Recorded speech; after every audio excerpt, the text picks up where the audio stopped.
Wheat Ridge, Colorado, for December 9th, 2024. If you would please stand as you are able and join me in the Pledge of Allegiance to the flag. I pledge allegiance to the flag of the United States of America and to the republic for which it stands, one nation under God, indivisible, with liberty and justice for all.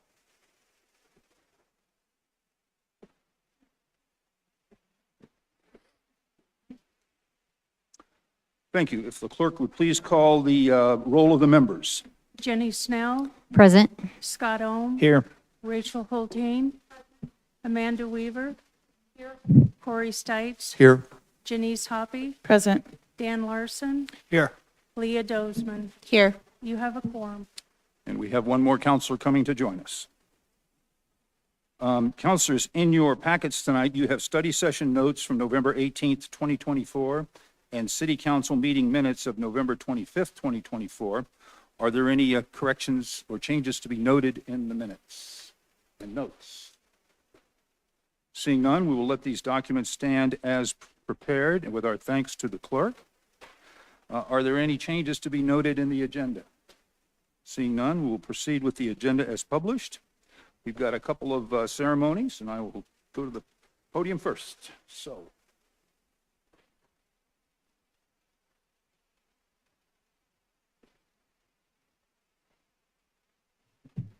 I could ask Mary Ann Schilling to join me, and whoever else is coming should be coming to the podium. So I'm gonna give all these to you.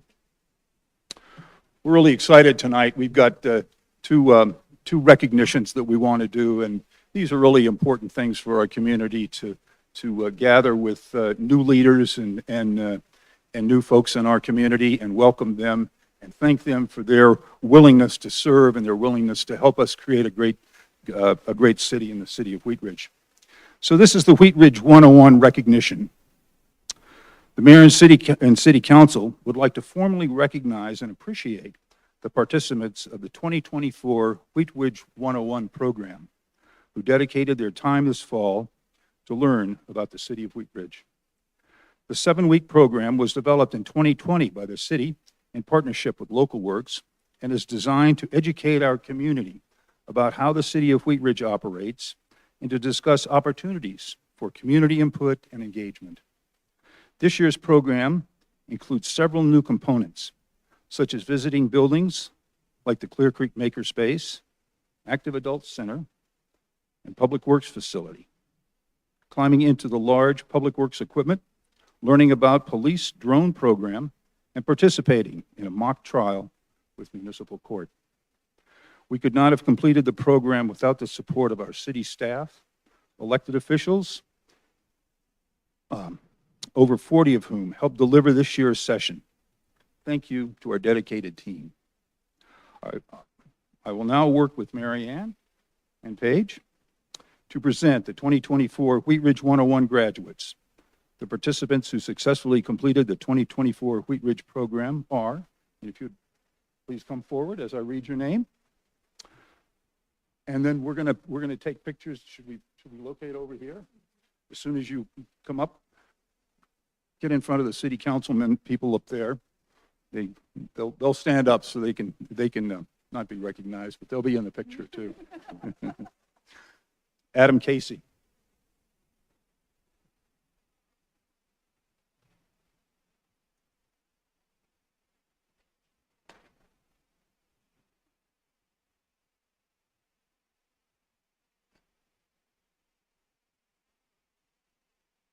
Alex Goldsmith.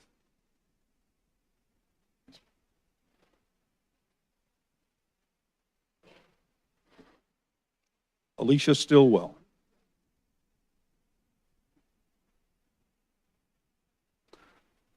Elena Sears.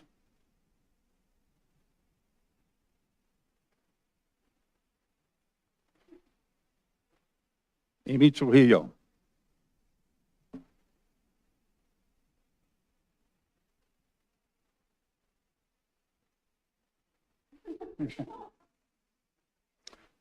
Bradford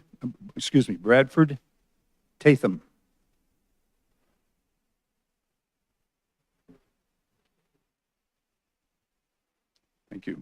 Brendan Kelly.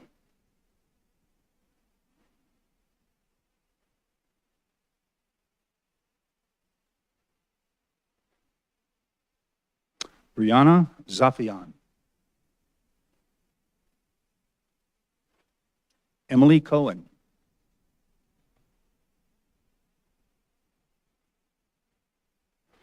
Jeffrey Richards.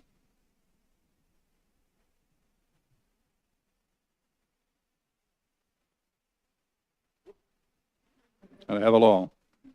Jennifer Krause.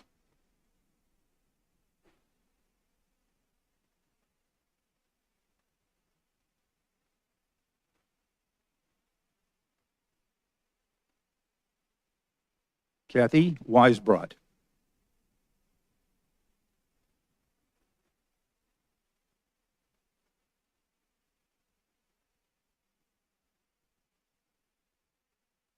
Katie Duncan.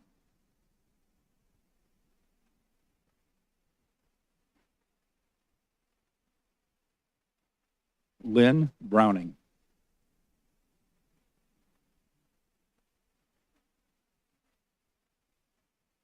Lisa Streisfeld.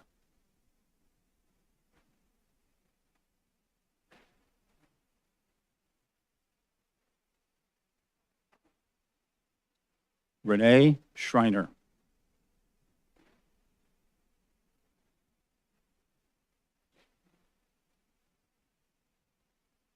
Rio O'Neill.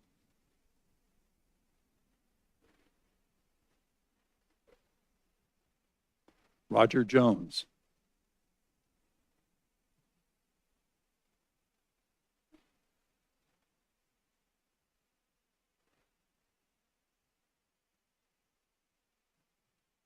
Trish Tilley.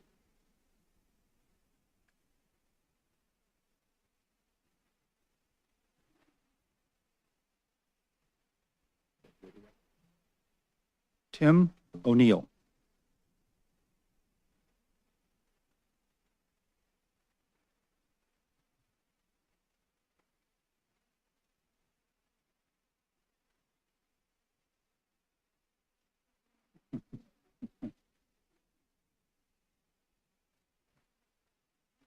The Mayor and City Council would like again to thank all of the participants for your interest in the city of Wheat Ridge, and we hope you continue to stay engaged in our city. So thank you very much. Let's have a big round of applause.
Okay, all right.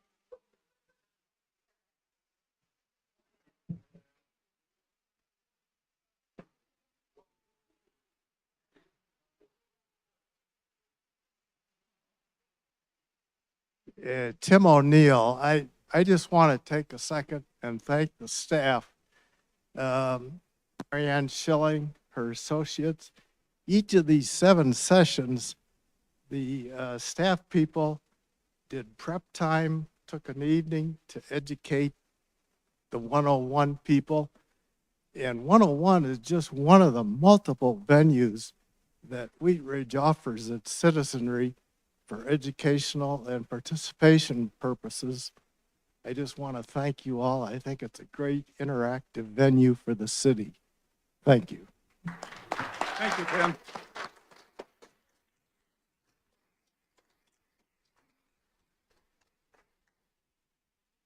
Thank you. I'd like to invite Chief Murtha to join me up here at the podium.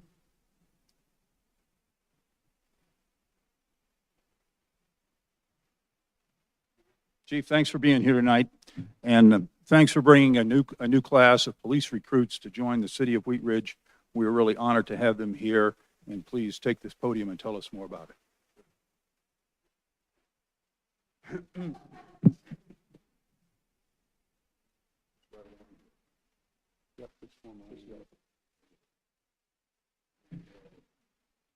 Thank you, Mr. Mayor, Council, members of the Wheat Ridge community.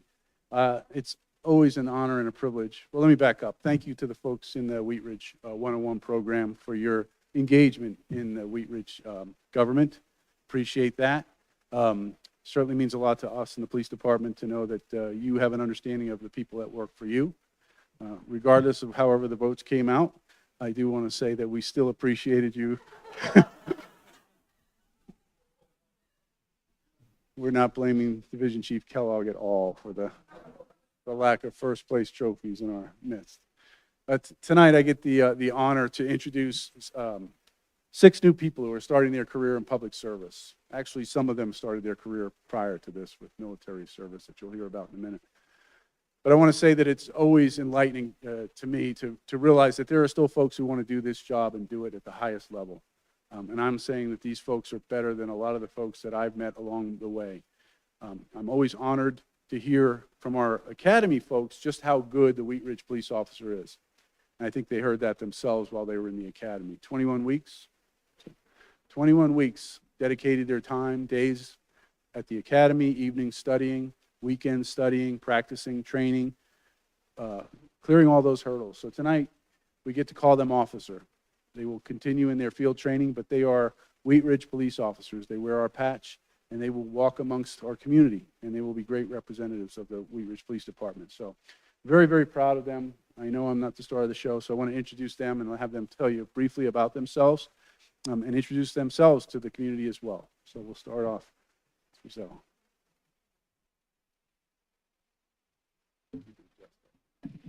All right. Hi, everyone. My name is Roselle Herrera. I'm from California. I moved here 4 years ago. So what drew me to Wheat Ridge is, honestly, from the beginning to now, everyone has been super professional, respectful, and super family-oriented. I definitely feel like what drew me in even more was that,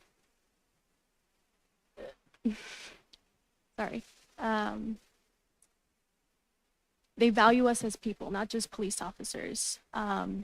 They see us as people with family, kids, parents, and they definitely make it known to our family that they value us. Chief Murtha spoke to my mom, which was really amazing. It gave her some sort of comfort. And I think in general, the culture and the values of the department itself is something that I align with. And I think that's really important for the community itself if we want to make a difference. All of us have to work as a team, and yeah.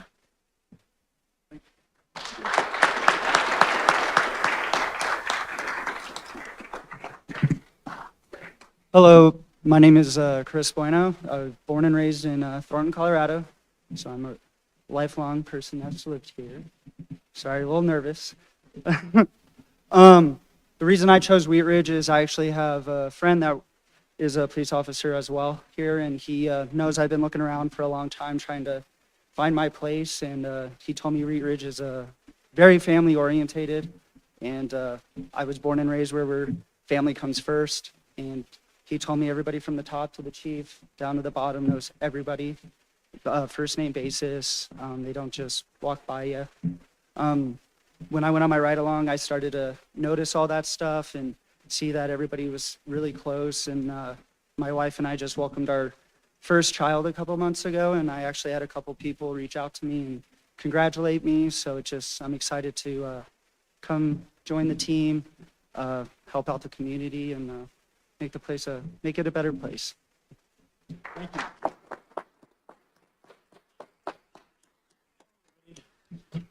Hello, everyone. I am Jacob Dunbar. I'm originally from Colorado. I grew up for a little bit in a small town of 1,000 called Traer, Iowa. I moved back to Colorado about 10-ish years ago, and I graduated from Wheat Ridge High School at the peak of the COVID pandemic. Awesome, right? What drew me to Wheat Ridge was I already have ties to this community. I appreciate what they did and helped mold me into the person I am today, along with the fact that you don't feel like just a number. You actually feel like you matter, and they see you as a person here. And that is by far the most important thing for me. So.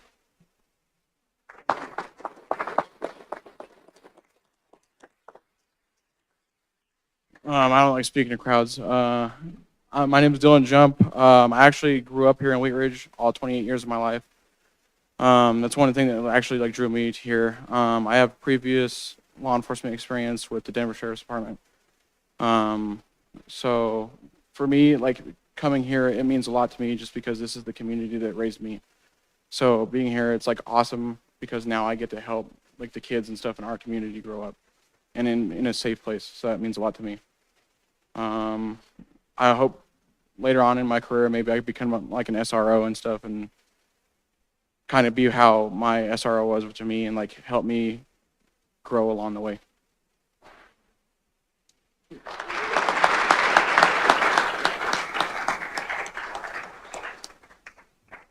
Hey everyone, my name's Noah Yunker. I was born and raised in Oregon actually. I moved out here about 3-ish years ago with my wife. She's from Highlands Ranch and I just wanted to leave Oregon and she wanted to come back home.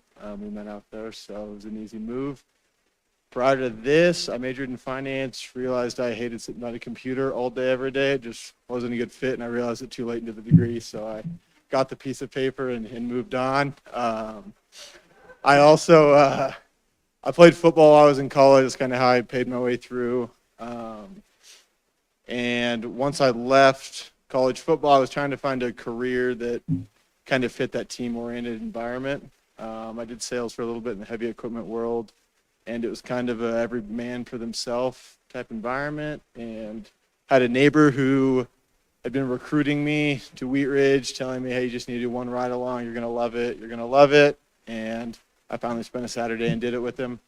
And the first thing I noticed was sitting in a briefing was the camaraderie between the guys, and then finding out it's about 90 or so sworn officers, which is very similar to the size of a football team. Yeah, once I saw the camaraderie and the banter between the guys, and then the collective goal to either, well, that day it was specifically getting drugs off the street and basically turning it into a positive day and really trying to focus everything they did as a team into how they could make the community better was really the final thing that drew me to it and decided to pursue this career. So I'm excited to do it. It's different than what I've ever done before, but I'm really juiced to get started. So, yeah.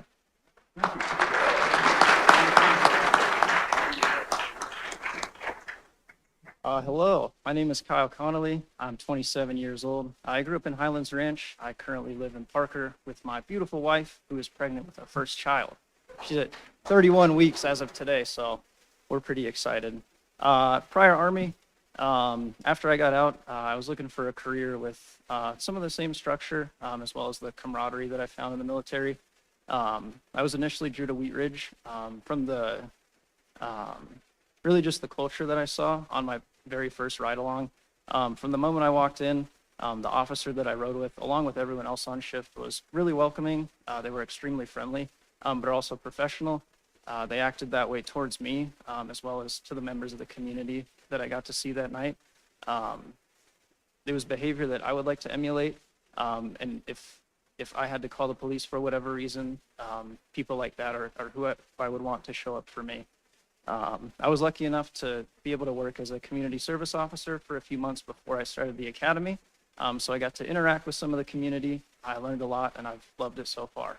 Thank you.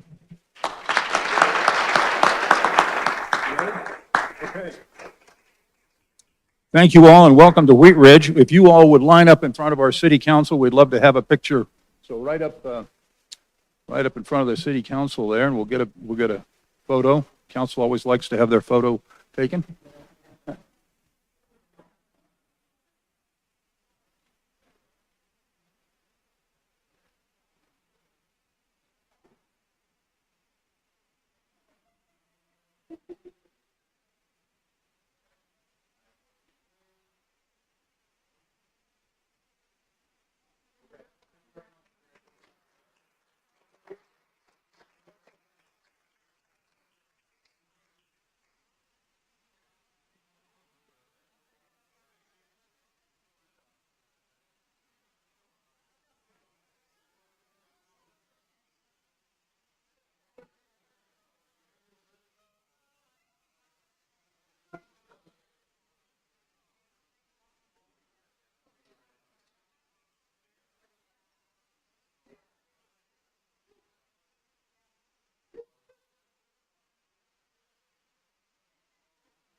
Okay. Thank you. We're going to go to our next agenda item. This is the public's right to speak, and during this time, the public may come and speak on any item not on the agenda for a maximum of 3 minutes. I will read your name. If you would please come to the podium and give us your first name and last name. Please spell your last name and tell us whether you live or work in Wheat Ridge. And then you'll have 3 minutes to address the council. We have some timing lights here. I'll tell you, I'm not sure exactly what all the seconds that go through between one and another, but the green one will start to flash for a while, and then when the yellow one starts to flash, and when the red one shows up, your time is up. So if you conclude your remarks. So our first speaker is Connor Denny, and I have Danielle Denny on deck.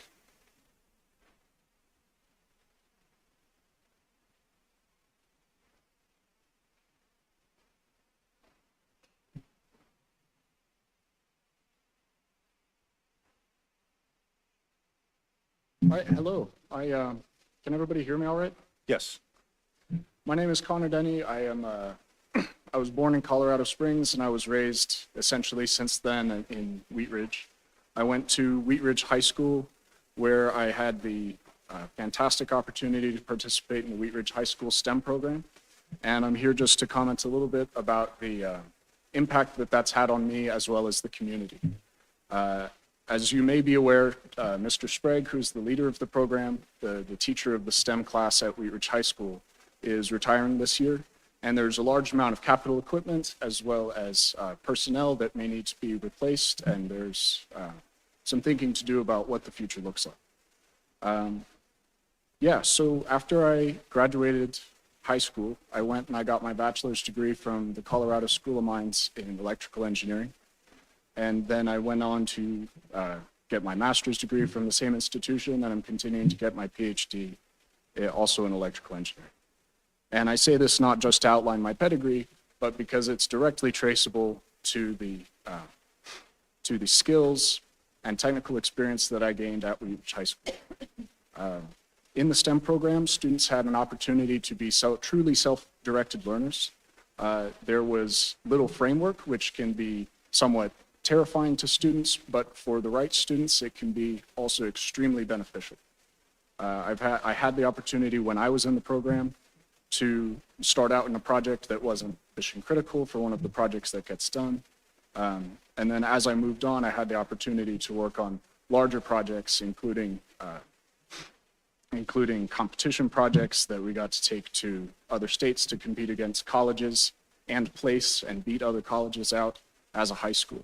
And the reason that we were able to do such fantastic things is partially because Mr. Sprague was able to generate a framework for students to generate their own funding.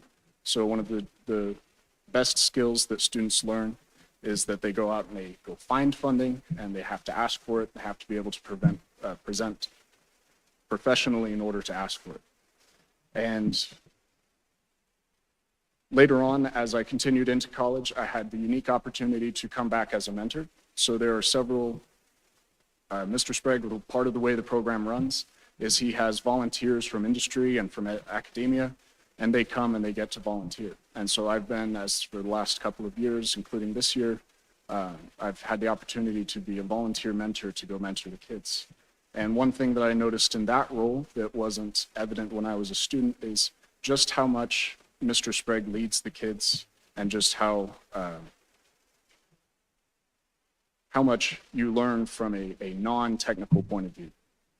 So I believe my time may be coming to a close, so I'll just end by saying we really appreciate your consideration of this issue, and we hope that you will consider very well how this can be brought into the future in a good way. Thank you. Thank you.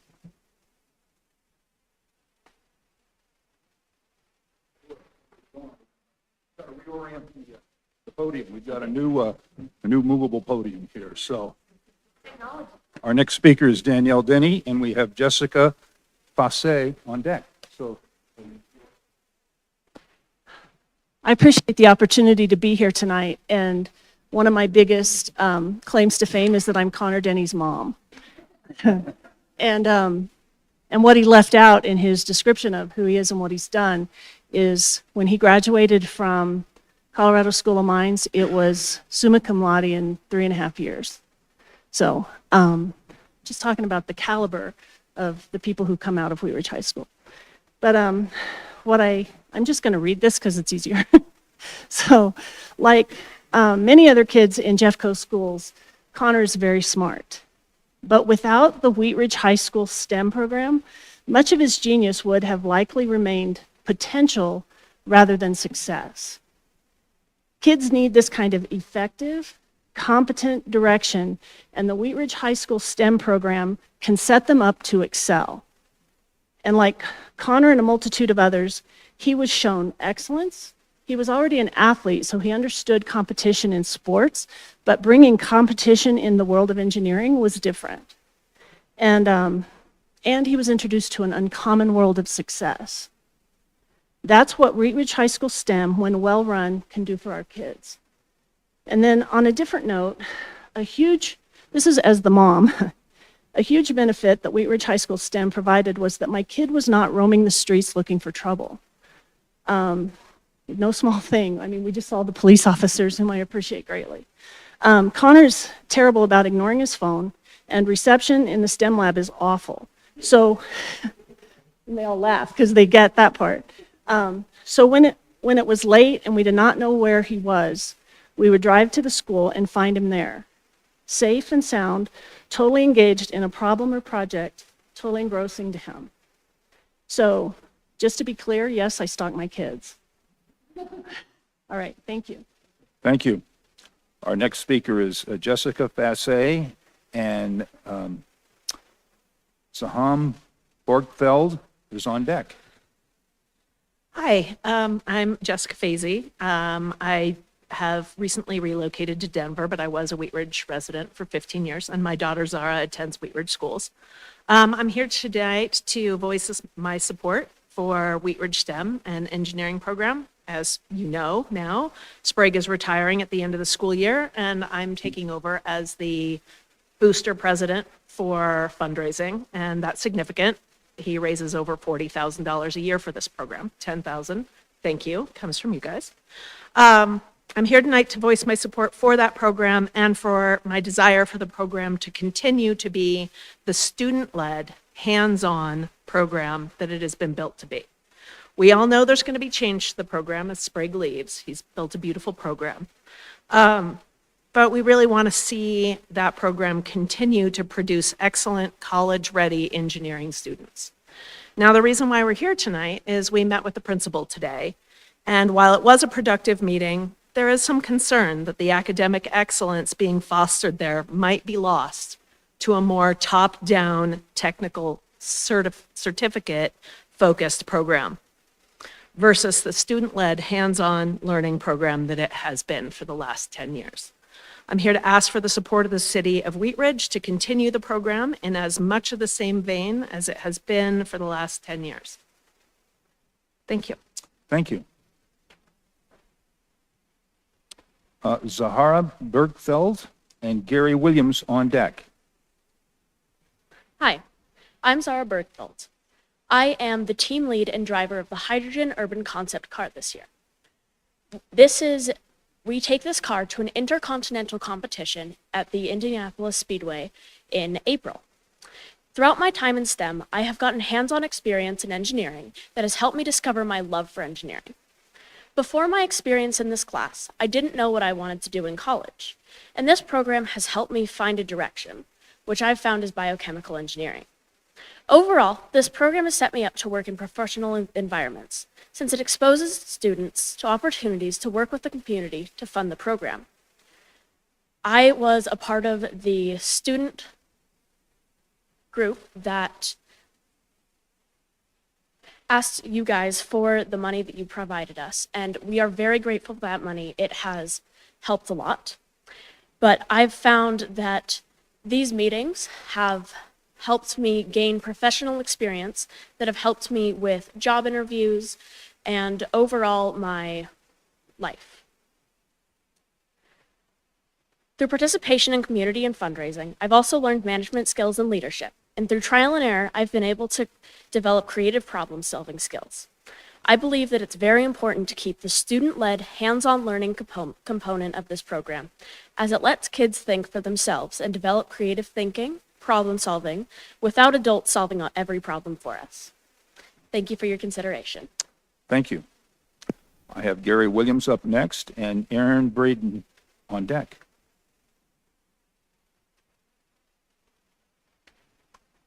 Thank you, Mayor and Council. I am Gary Williams. I'm from Arvada. I want to thank you for this opportunity to talk to you about why I think the Wheat Ridge STEM program is so valuable to our community. I am a registered and published chemical engineer who has worked in the international pulp and paper industry for over 40 years. I've been invited to work with pulp mills, paper mills, recycle mills in North America, South America, Central America, Asia, Australia, Europe. I haven't been to Africa or Antarctica. I have not worked, my experience is helping other engineers with solving technical problems and which affect production and quality. I have had 2 granddaughters at the Wheat Ridge STEM program, and I have watched, listened to them talk about why and what they are doing, how they were taught to solve problems, and how they were given the tools to solve these problems. Why I am so impressed with what they learned as high school students, I went to Oregon State University in chemical engineering. At that time was in the top 3 chemical engineering programs in the U.S. Excuse me. The problem-solving skills that I saw and heard these kids learning, I was not exposed to until my junior year in college. And through working in the industry, I've improved those skills. One of my granddaughters is now a sophomore at Colorado State University with a 4-year full ride scholarship in mechanical and aerospace. I believe that it is because of the education that was provided at Wheat Ridge STEM program provided her with the skills to both receive this scholarship and is now working for the U.S. Navy on a hydrogen project. When I heard that Wheat Ridge School was considering changing the STEM program, that I thought that it was important that I come and make you aware of the skills that they receive. Thank you for listening and supporting this outstanding program. Thank you. Our next speaker is Eric Braden, and Susan Miller is on deck.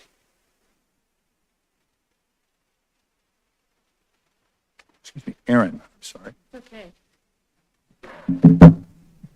Move that down. Thank you. Yeah, my name is Erin Bradman. That's Bradmon. I live in Arvada, but my kids go to Wheat Ridge and we're part of, they've moved on, the STEM program. I'm here to talk tonight for support on that program, and thank you for having us here. I work in enterprise database systems. So for large corporations, the programs I design, the platforms are thousands of websites, thousands of Facebook accounts, and so I do large-scale computers. Like I said, both of my daughters have attended Wheat Ridge, and while they were there in the STEM program, they did everything from build rockets to battle bots to what was on the media team, and of course the hydrogen car that I'm sure is an international recognized program. As a woman who is in computers, I'm often the only one at that table. So to have a program that embraces women is amazing. We're at the STEM Shell Eco Marathon. They were the only team that was co-ed. and they had competed against major universities, Duke, Cornell, and they were co-ed. They also were the only program that had women leads. Again, showing women how to do this. It's why I am so passionate about this amazing program. I was one of the parents that did go talk to the principal today. I will tell you that the program's not going away. Of course, we're losing Sprague, so it's going to be changing. But I think what I didn't hear is I didn't hear the same commitment to hands-on. I think they're talking about, there's a lot about certificates. There was nothing about college readiness. There was none of that spark that made this such an amazing school. We are in Arvada. We have, for years, drove kids, a car full of them, to come to this program because it was so great. If anyone talked to me after that meeting from Five Parks Arvada and said, would you come here? I'm like, probably, I don't know if I would. It wasn't the same. They're planning on making a certificate, not the college readiness hands-on. What it also means to me is my daughter is in college now. She's, full ride scholarship, like many of the kids that come from that program. I asked her what made her decide to become an engineer. And she said, well, oh, by the way, she's a finalist for the Heck Observatory in Hawaii, the big telescope, and also is being talked to by Los Alamos Laboratory. So I asked her what made her want to be an engineer. And she said she was sitting alone at Wheat Ridge at lunch, and a robot came and stole her ham sandwich. She followed that robot down to the Wheat Ridge STEM lab, and she never wants to leave. Thank you. Thank you. Our next speaker is Susan Miller and Meusa Figureski is on deck. Good evening. Thank you for having us this evening. My name is Susan Miller, and I'm the proud parent of 4 farmers. I served on the school accountability chair, president of the PTA for several years. I'm a capstone judge, and I was former member of Jeffco School Board of Education. When my husband and I moved here from Calgary, Alberta, we were excited about the opportunity to choose the school that best suited our children's academic and social needs. We lived in Genesee at the time. Our eldest began high school in 2010. Many miles were spent on I-70 driving him and our other 3 children to and from the farm, and it was worth every single mile. When Wheat Ridge High School, as you know, is the special place where the tradition of excellence is lived and breathed by all students and staff, regardless of socioeconomic status or economic standing. There is the expectation that when you walk into that building, you are part of the family of farmers that have come before you, and others will follow behind you. At the time of our introduction to the farm, Griff Worth was principal. He and his administration were passionate about the student experience and the need for differentiation, which was so important for my children. To further differentiate Wheat Ridge and attract more students to choice into the school, he and Chuck Sprague, both Wheat Ridge farmers, envisioned an academic path that would tie the strong math and science programs offered at the school with engineering and technology to create a unique STEM program, project-based program. They launched this unique option in August of 2014. A small group of students signed up for the course. The initial group of students achieved the unimaginable and won in May 2015, their first year, the Shell Echo Marathon competition, which I'm sure many of you will remember. There was no looking back. As the years passed, many students participated in the Shell Echo Marathon, Urban and Prototype, Mars Rover, and the Mini Roadster competitions, as my son did. And to name just a few of those competitions, it was the work of Mr. Sprague and the high school students that he taught for over a decade that has built a nationally, internationally recognized program. This hard work was recently recognized by the Gill Foundation with the recent investment of the high school STEM lab of $350,000. A November 21st article in Colorado Community Media states that the students are attracted to this type of hands-on work experience. Of note, one teacher estimated that approximately 75% of his school classroom or his classroom students opted into Wheat Ridge rather than attend their neighborhood school. 75%. As members of this city council, you navigated the unfortunate closing of a few Wheat Ridge elementary schools that came after the closing of Martison several years ago. How many education visioning sessions has Wheat Ridge Articulation had over the past several years? What is that vision? Wheat Ridge has a jewel at its high school that it must continue to support to ensure students continue to come to the farm and thrive.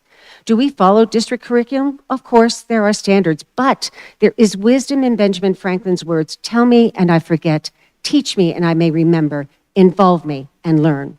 I urge you to listen to the parents that are here this evening, listen to their stories and also their concerns about the changes to the STEM experience at Wheat Ridge, and then work with the community superintendent, Lynn Torr, who supports individualized learning like the STEM program.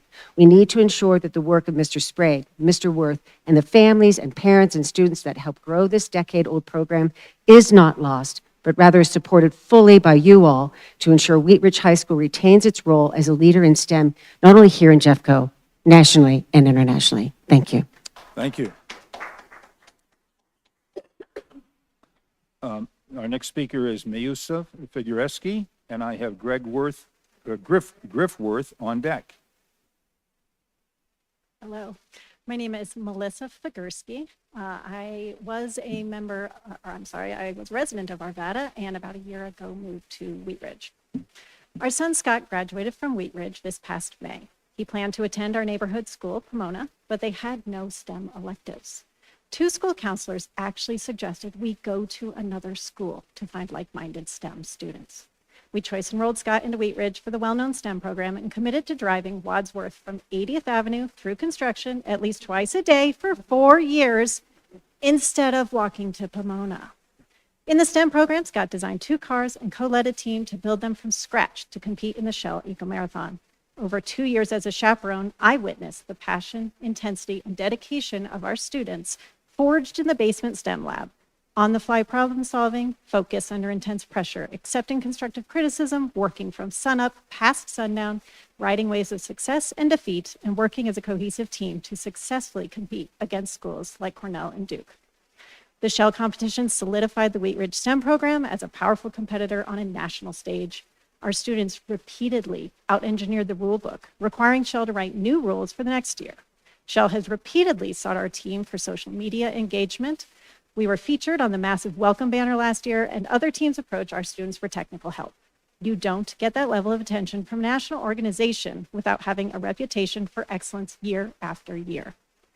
The self-directed structure of the STEM program encouraged my son to learn, design, collaborate with outside experts, work with alumni, build confidence through trial and error, give and receive peer criticism, and find resources outside of the classroom that aren't a part of a typical high schooler's toolbox and cannot be taught through a traditional STEM curriculum.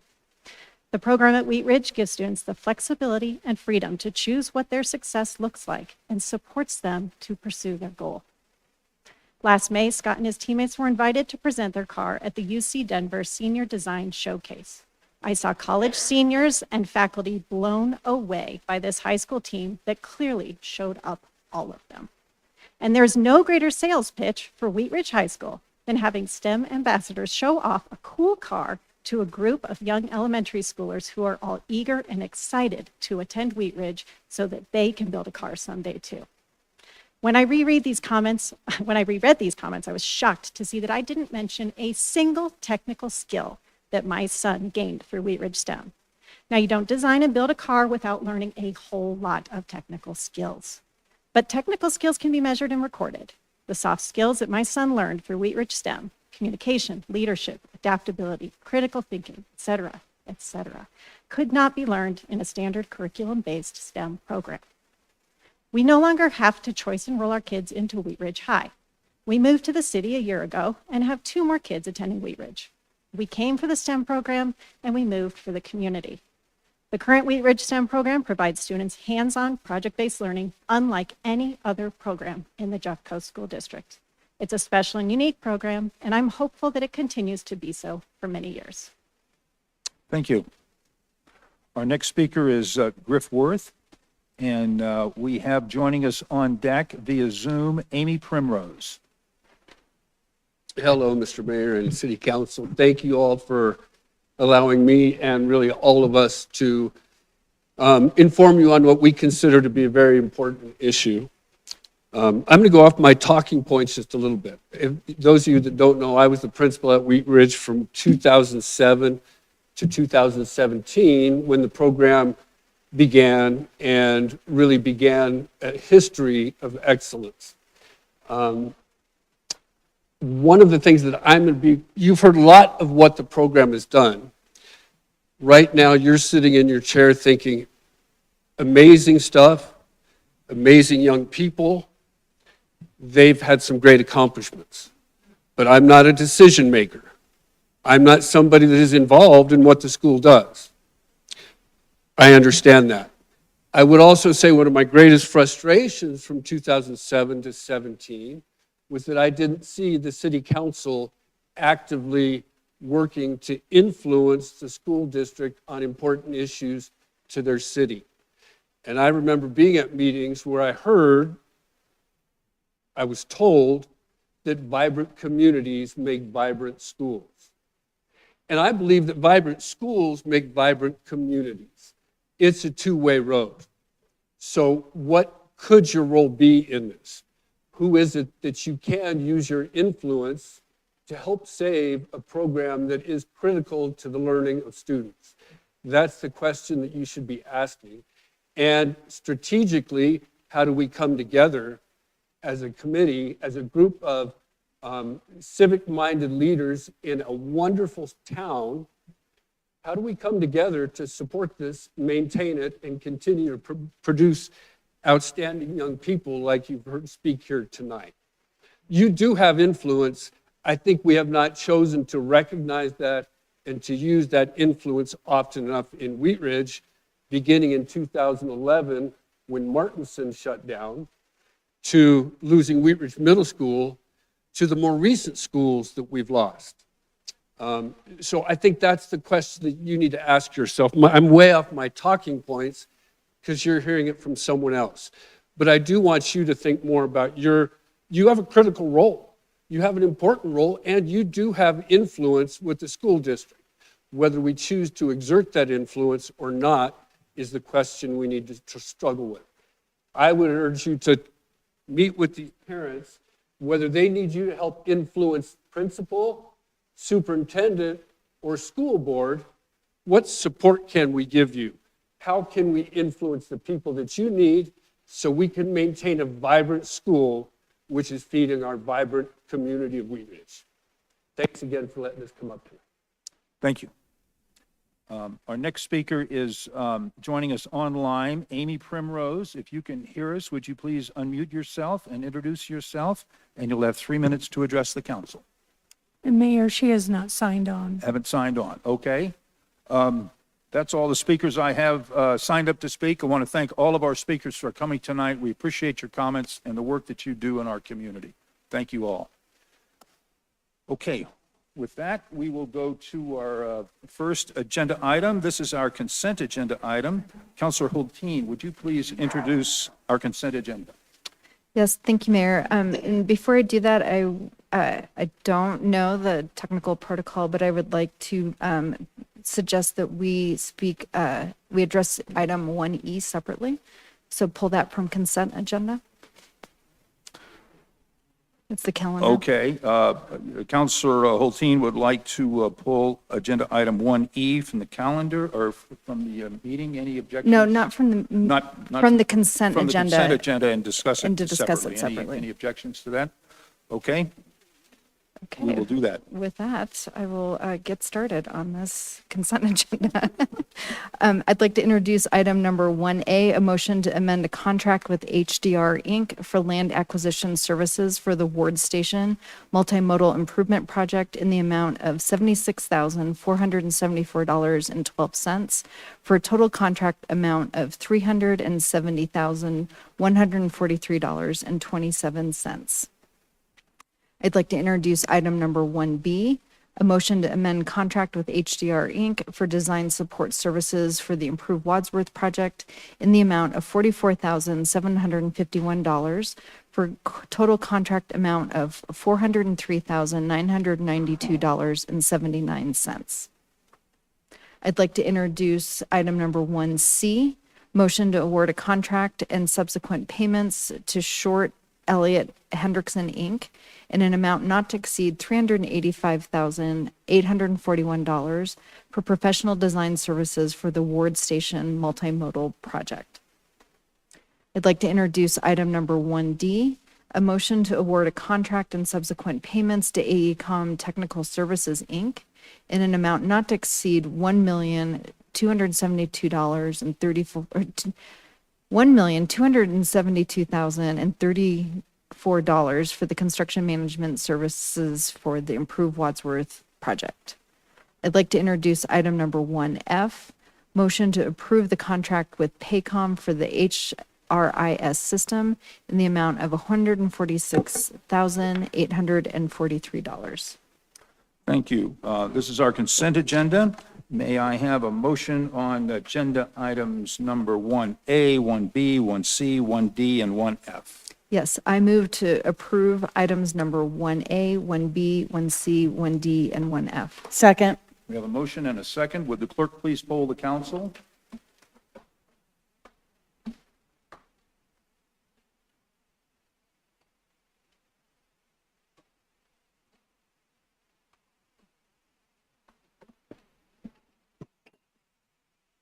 Sorry, we'll try it again. There we go. All ayes, no nays, motion carries. Thank you. May I have a motion on agenda item 1E? Yes, thank you, Mayor. I'd like to introduce agenda item number 1E, motion to adopt the 2025 City Council meeting. Would you like me to read the ad issue?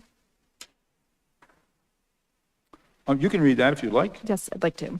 The calendar of the City Council meetings is adopted by a motion of the City Council annually. Adopting the meeting calendar for the year is more efficient and enables the mayor, council, and staff to schedule other events and travel in advance. The council will be able to amend the calendar by motion throughout the year if necessary.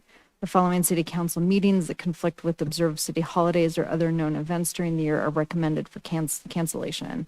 Study session on January 20th for Martin Luther King Jr. Day, study session February 17th for President's Day, regular City Council meeting May 26th for Memorial Day, study session September 1st for Labor Day. Council may want to also consider the following City Council meetings that conflict with other meetings or community events. This includes regular City Council meeting on March 10th for National League of Cities Conference, regular City Council meeting March 24th, Jeffco School Spring Break, and regular City Council meeting December 22nd for the Christmas holiday. Thank you. This is part of our consent agenda. May I have a motion on this item? Yes, I move to adopt the 2025 City Council meeting calendar as presented. Thank you. Is there a second? Second. Yeah, we have a motion and a second. Is there discussion on the motion? Councilor Hulteen. Thank you, Mr. Mayor. I pulled this out in part because the memo is written and actually asks us to contemplate the additional dates. So I thought we could do that. And then I would like to propose we add Juneteenth, which is on a Monday this year and is a holiday that is celebrated and recognized as a municipal holiday by several of our surrounding communities. So I believe. Which date? June 19th? Juneteenth. Oh, I looked up that specifically today. I didn't think it was on a Monday. Maybe it was on a Monday. It's on a Thursday. It's on a Thursday? Yeah. Okay. All right. But yes, thank you for pulling this okay. because we didn't have direction. It shouldn't have been on consent, so thank you for pulling it. Okay.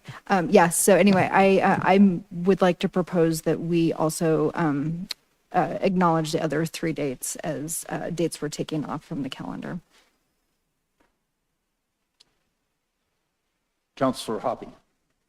Thank you, Mr. Mayor, and thank you for pulling this off for discussion. Councilwoman Hulteen, when I looked at it, the unfortunate thing is that we, by charter, have to have, I believe, at least one business meeting a month.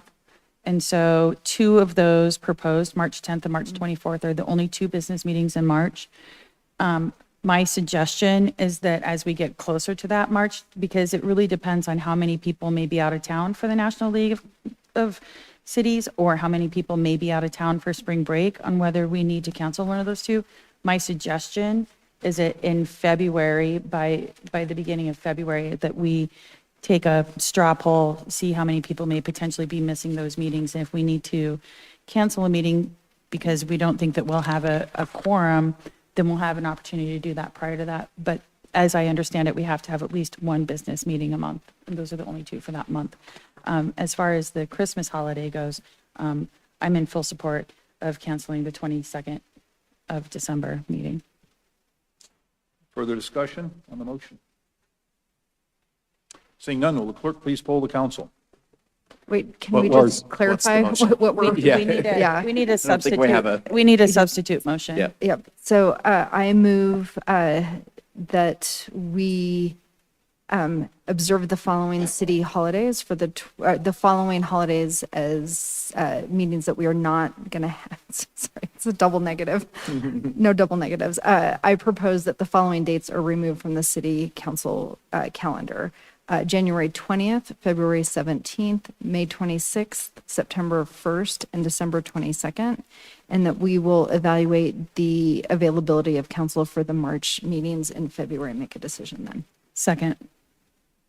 Okay, we have a motion and a second. How about discussion on the motion? Appears to be no discussion on the motion. Would the clerk please poll the council?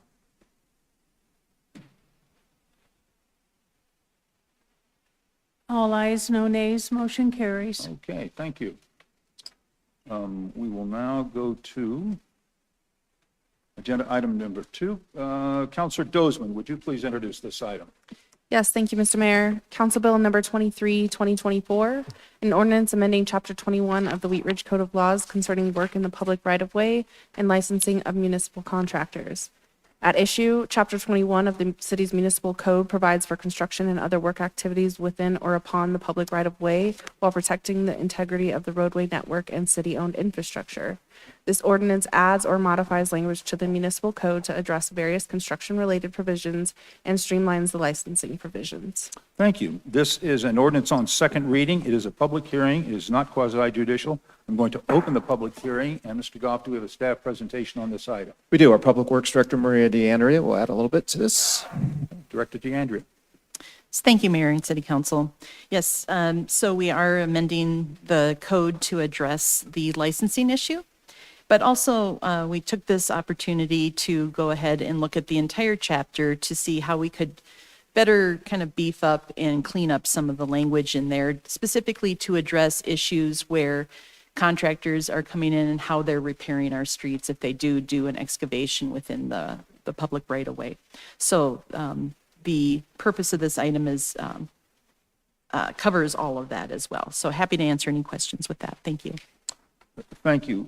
We would invite the public to speak about this issue. I have no one signed up to speak, so we'll go to questions from council. Questions from council on this issue before I close the public hearing and ask for a motion. I move to approve Just Council. a second. I'm going to close the public hearing. May I have a motion?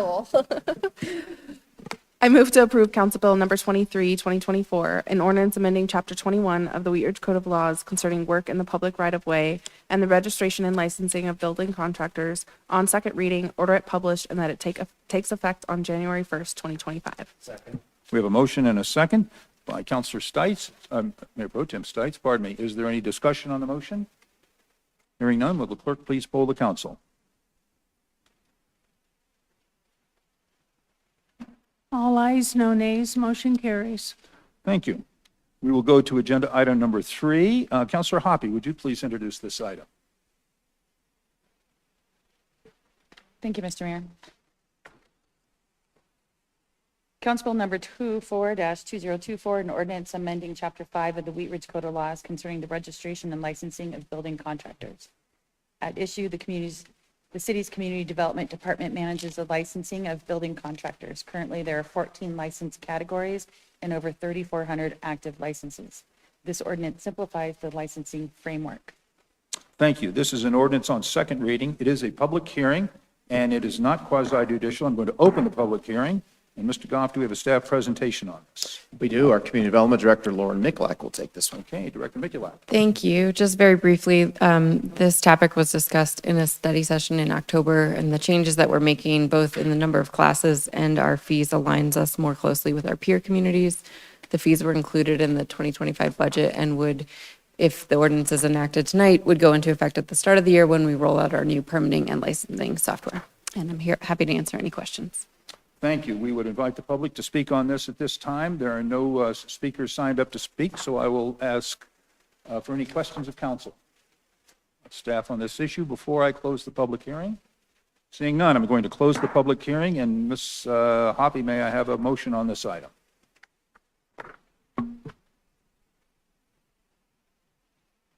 I move to approve Council Bill number 24-2024, an ordinance amending Chapter 5 of the Wheat Ridge Code of Laws concerning the registration and licensing of building contractors on second reading, order it published, and it takes effect on January 1st, 2025. Second.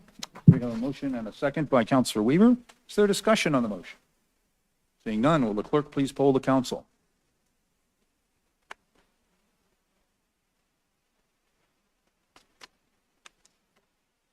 All ayes, no nays, motion carries.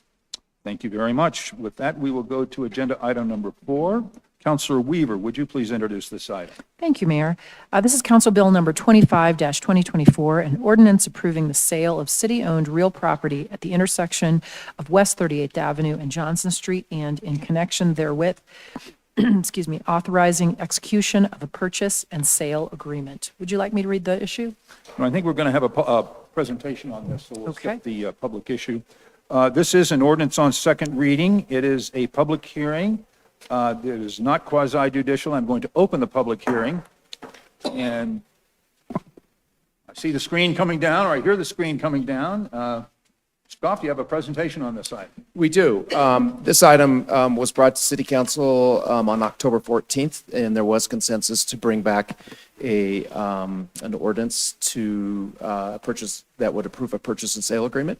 Mr. Kyle Ballou is here this evening, and he's going to give a brief presentation about his plans for the purchase of this property, which you did hear about at the study session. But Kyle, if you want to come up to the podium, and I'll let him speak, and then we'll answer any questions that you may have. Thanks for having me back. My better half and partner is watching her kids tonight, so she's not here. But really, I think I'd like to just take questions, but nothing has changed. We have furthered this plan. We've gone through a pre-application meeting, talked with all the powers that be, a lot of support for this purpose on this lot. Really, it's a good feasible lot for the use, and that's really what's come up through conversations with you all and through the pre-application process. Before this, I've been going down, doing survey, doing a traffic engineering study, all the different things that I know will need to happen. And we're just really excited to officially, hopefully get moving here. But yeah, I really want to answer any other questions that you guys have. Just on the site plan specific, even though we're just getting going with it, or business model, anything, all of the above. Okay, thank you. Just for the record, would you please give us your name? I'm sorry, it's Kyle Ballou, Ballew. Thank you very much. Mr. Mayor, maybe before questions, I'll give a little bit more background. Just as a reminder, again, we did discuss this in study session, but the property in question is about 25,000 square feet. It's an excess piece of property that was purchased by the city for as part of the Discovery Park construction on Kipling and 38th. This parcel, this 25,000 square feet, was not needed for the park. At your last meetings, you approved a resolution to remove the parkland designation from this parcel. This parcel was rezoned back in 2018 for commercial uses.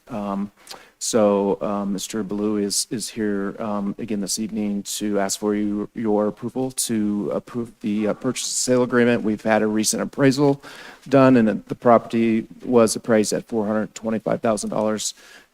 And the purchase and sale agreement does reflect that amount. The funding, the money would have to go back to the city's open space fund, because this property was originally purchased with open space funding. So that could be used for other open space and parks projects. So I'll be here for any questions you may have too. Thank you very much. We would ask the public to come and speak on this item if they would like. No one has signed up to speak, so I will go to questions from council. Any questions from council? Councilor Larson. Yeah, thank you, Mayor. And Just for our benefit and the benefit of my very weak memory, would you give us just a synopsis of this business? Yep. And when things will start happening? Yeah, thank you. So this is going to be a New Orleans style snowball, which is shaved ice, as people know here. A soft serve, old style soft serve, and mini donut stand, basically. More than that, though, our vision, really, my wife and I, is a community gathering spot. The building is going to be fairly small. It's a one-story building, maybe 1,500 square foot. There really won't be any indoor seating. We might have a wraparound patio is the idea that could be somewhat enclosed for some of the cooler months. But a lot of outdoor activation, family atmosphere of outdoor games, even a little silo, actually to bring the farm kind of aspect back into it, that they engineer that you can actually open up doors to put an acoustic guitarist in there or have a little party. And I mean like a 15-foot diameter type silo with the sign on top. So some really cool ideas like that that we're getting going on right now. But that's the business. My wife grew up, if you guys remember, when she came up, she's from New Orleans originally, so she worked at the snowball stand in her neighborhood, which is a community icon. Every time you go there, there's 30 people and everybody's just talking. It's when they get together and see each other, whether it's their church, but everybody's always goes by the snowball stand, sometimes 3 or 4 times a week. And you just see the community there. So we really wanted to bring that to Wheat Ridge. We have a great community. We go to Discovery Park. I live 2 blocks from it. And there's always a ton of people there, and just kind of expand that with, having that right next to the splash pad, a fairly low impact use on this lot because it was, park. Just think it's a really good spot for it, and we're excited. So. And just to follow up on that, that's a very busy corner, one of the busiest corners in the city. Tell us about parking. Yeah, right now there is kind of a gravel lot that's on the site if you drive by. That would be paved. That's intended to remain. With the pre-application process and the parking standards, that actually exceeds the parking standards for the size building that we'd be doing, but we want it that way. So we're going to exceed parking on that. That'll be paved, and then the building will be on the north side of that. Yep. Thank you. Councilor Weaver. I just wanted to clarify what I heard, that not only will there be delicious snowballs, but there will be ice cream and mini donuts. Yes, ma'am. Okay, thank you. I'm fully supportive of this. You're just not full yet. Councilor Hulteen. Thank you, Mayor. I too am excited. I'm curious, since we're talking about parking, I am anticipating a lot of people are going to want to ride their bikes since we're talking about community. Are you planning on having ample bike parking on the site as well? Absolutely, yeah. I was surprised the pre-application process only had like a bike parking spot that was required, but absolutely, we are hoping and thinking that there's going to be a lot of bike traffic, a lot of walking traffic, because we want it to be a neighborhood establishment, really. We also want other people from other cities to come in and, again, pitch Wheat Ridge to these people. But yeah, there's definitely going to be a lot of space for biking, parking, and all that. So great. We've also thought about activating, which was a comment in the pre-app meeting, to Apple Ridge. I'm going to go to Apple Ridge, assuming everything goes along, and talk to the owners and see what their thoughts are on that. But I think it's a great complementary business because they really don't serve dessert. There could be a little overflow depending on, they're in kind of dire parking needs. So some things like that, as well as really kind of cleaning up that whole area. You guys look at drive by there, there's a kind of a water retention area on the south part of this site, which is on the north side of the parking lot. And it just is overgrown and really just kind of an eyesore. So I don't think it's out of the realm as a part of this. We can kind of clean that up and really finish the area as far as site goes. So Great. I'd love to hear you talking about that, talking with Apple Ridge. I'd encourage you to think about, you'll have, people of all ages, a lot of kids coming from a lot of different directions from the park. You've got the school to the north. You've got the Clear Creek Trail. And we went to the tree lighting the other night, and I rode my bike, and I was like, it was so cool to see how many people were in December after dark on the Clear Creek Trail going to and from the tree Yeah. lighting. I knew because they all had little things on their heads. That's where they'd been. But I think when you're looking at the site and working with the city, like really being thoughtful and intentional around like the visibility and the bike ped access to get really good snow cones, so that you're not creating like too many points of conflict for people who are arriving by car and people who are walking and riding bikes. So just because it is a constrained site. So really, I encourage you to be thoughtful about that and have plenty of places for them to throw their bikes down and get snow cones. bet. Thanks. Thank you. Counselor Ohm. Thank you, Mayor. Has there been any conversations with the Applewood Cafe about shared parking? About what? Like shared parking between? I haven't gone to them yet, just because I wanted to kind of get through this process first, not put the cart before the horse. But yeah, I mean, we'll be in close conversation on all of this. I want to make sure that, we align with what we're good neighbors. So all of that. I'm not sure. Again, we're not. Our hours aren't going to be really in the morning. It might morph to that way. I think they're busiest. I mean, they're busy all the time, but we'd be happy to do that. I just wouldn't want it to then infringe on our busy time if there was shared parking. So, but I want to open that conversation with them and with community development too. So, thank you. Are there any further questions of council before I close the public hearing and ask for a motion? Hearing none, I'm going to close the public hearing. And Counselor Weaver, may I have a motion on this item? Thank you, Mayor. I move to approve Council Bill number 25-2024, an ordinance approving the sale of city-owned real property at the intersection of West 38th Avenue and Johnson Street, and in connection therewith, authorizing execution of a purchase and sale agreement on second reading, order it published, and that it take effect 15 days after final publication as provided by Section 5.11 of the Charter. We have a motion and a second by Counselor Ohm. Is there discussion on the motion? Seeing none, will the clerk please poll the council?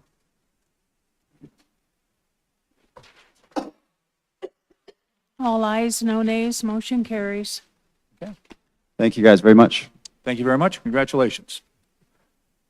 This takes us to agenda item number 5. Mayor Pro Tem Stites, would you please introduce this item? Thank you, Mr. Mayor. Council Bill number 26-2024, an ordinance approving an amendment to the existing planned mixed-use development PMUD zoning at Clear Creek Crossing, case number WZ 24-01.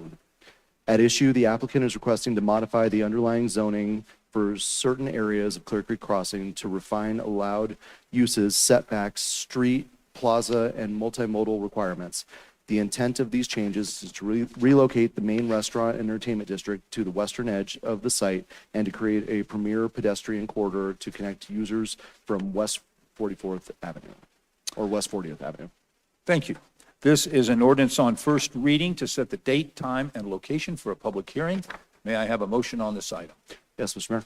I move to approve Council Bill number 26-2024, an ordinance approving an amendment to the existing planned mixed-use development PMUD zoning at Clear Creek Crossing on first reading, order it published by title and in full on the city's website as provided by the Home Rule Charter.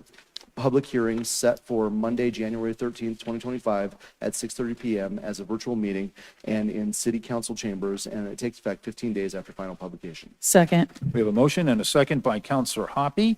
Would the clerk please poll the council? All ayes, no nays, motion carries. This will bring us to agenda item number 6. Counselor Snell, would you please introduce this item? Thank you, Mayor. This is Council Bill number 27-2024, an ordinance amending Chapter 26 of the Wheat Ridge Code of Laws concerning regulation of natural medicine services and healing centers. At issue, in 2023, the Colorado General Assembly approved the Colorado Natural Medicine Act, creating a regulatory structure for natural medicines and the operation of licensed healing centers. Under the Act, the city may regulate the time, place, and manner of healing centers licensed by the state, but the city may not prohibit the uses entirely. This ordinance allows healing centers in the city's commercial, industrial, and mixed-use zone districts in a matter similar to medical offices. The ordinance also memorializes the state-enacted separation from schools and daycares. Thank you. This is an ordinance on first reading to set the date, time, and location for a public hearing. May I have a motion on this item? Certainly. I move to approve Council Bill number 27-2024, an ordinance amending Chapter 26 of the Wheat Ridge Code of Laws concerning the regulation of natural medicine services and healing centers. On first reading, order it published. The public hearing set for Monday, January 13th, 2025 at 6:30 p.m. as a virtual meeting and in City Council chambers, and that it takes effect immediately. Second. We have a motion and a second by Counselor Hoppy. Would the clerk please poll the council? All ayes, no nays, motion carries. Thank you. This will bring us to agenda item number 7. Counselor Larson, would you please introduce this item? Thank you, Mayor. This is Council Bill number 28, 2024, an ordinance approving an amendment to the Prospect Park Outline Development Plan for property located at 11600 West 44th Avenue. This is case number WZ 2407. At issue, Applewood RV Resort, LLC, is requesting approval of an amendment to the Prospect Park Place, ODP, at property located at 11660 West 44th Avenue. The purpose of the request is to amend the existing zoning to expand RV camping uses onto Lot 1, located on the northernmost portion of the site. Thank you. This is an ordinance on first reading to set the date, time, and location for a public hearing. May I have a motion on this item?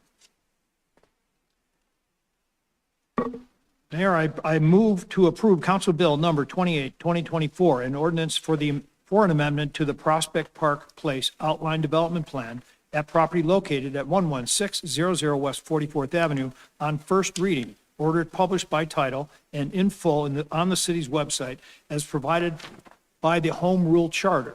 Public hearing set for Monday, January 13th, 2025 at 6:30 p.m. as a virtual meeting and in City Council chambers, and that it take effect 15 days after final publication. Second. We have a motion and a second. Will the clerk please poll the council? All ayes, no nays, motion carries.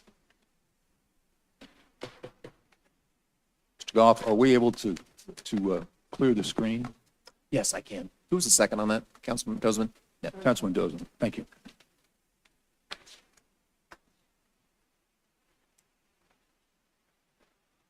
Okay, we will now go to agenda item number 8. Councilor Ohm, would you please introduce this item? Thank you, Mayor. Motion to approve installation of traffic calming devices in 41st Avenue, Nelson Street, Quay Street, and Teller Street in accordance with the requirements of the Neighborhood Traffic Management Program. You wish me to read the issue? Yes, please. At issue, during the 2024 Neighborhood Traffic Management Program, 4 roadway segments met the criteria to receive traffic calming based on the program's eligibility requirements. These 4 projects will be constructed in 2025. Thank you. This will be a motion of the council. It is not quasi-judicial. Mr. Goff, do we have a staff presentation on this item? We're here for questions. Okay, thank you. I would invite the public to speak on this item, but we have no one signed up to speak, so we'll go to questions from council. Councilor Hulteen. Thank you, Mayor. I'm excited to see there's some attention coming to 41st Avenue. I really think of that stretch of 41st as one of our bikeways that I certainly take a lot to get to Tennyson Street and around. I do have a question. I know that these installations and programs are really data-driven. I understand the process around like the community petition and the community process to get to this point. Do we do data collection after installation to see what kind of impact that this has in terms of actually being effective at slowing traffic down? Yes, we have restarted that program. This year marked the first year of the redesigned NTMP program, but it also marked sort of a revival of a renewed interdepartmental approach to traffic management. So Public Works, Community Development, and Police have been meeting routinely, and we've been creating a more robust, proactive traffic count program, which includes going back to some of our older segments that have speed bumps. So we have some better comparative data and some more consistent data, not just the data that we collect in response to the NTMP requests. Okay, I appreciate that. One of the patterns that I observe with the speed humps is that, Wheat Ridge has all these super blocks that are oftentimes like 2 to 3 city blocks long. And the speed hump installation kind of takes they take like the first fifth or first part of those mega blocks, and then there's sometimes like a large gap between them. And I'd be really interested as we do some data collection to actually check that midway speed point that tends to stay as a gap between the installations, because I observe in my own neighborhood, which actually my mega block does have 3 speed humps. And there's a deceleration and then a speeding up and then a deceleration. So I think it would be really helpful to understand, how effective is the spacing that we're doing for actually like keeping speed down and not just having like a slowing down for the speed hump.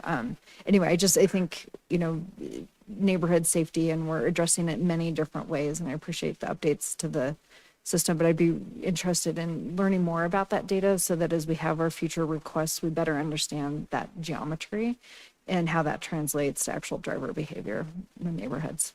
Thank you. Thank you. Any further questions of staff on this item? Counselor Larson. Thank you, Mayor.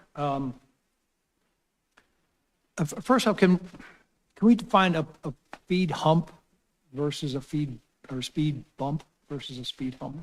Is there a difference? The plan engineer response to that is the speed hump is a wider bump. The speed bump is just sort of a narrow little, you see those more often in like a private parking lot, but the speed bump feels a little more like a table. It's not actually a speed table, but it's my non-engineering response.